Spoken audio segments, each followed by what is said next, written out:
किसी ऐसे शख्स के कहे में ना आ जाना जो बहुत कस्में खाने वाला है, जलील है।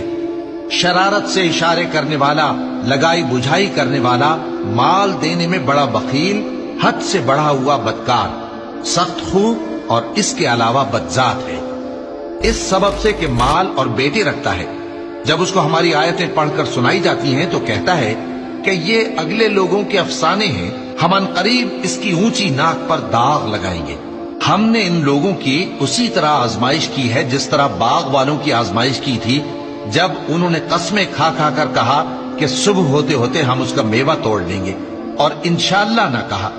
सो वो अभी सो ही रहे थे कि तुम्हारे परवरदिगार की तरफ से रातों रात उस पर एक आफत फिर गई, तो वो ऐसा हो गया जैसे कटी हुई खेती। फिर जब सुबह हुई तो वो लोग एक दूसरे को पुकारने लगे कि अगर तुमको काटना है तो अपनी खेती पर सवेरे ही जा पहुंचो। सो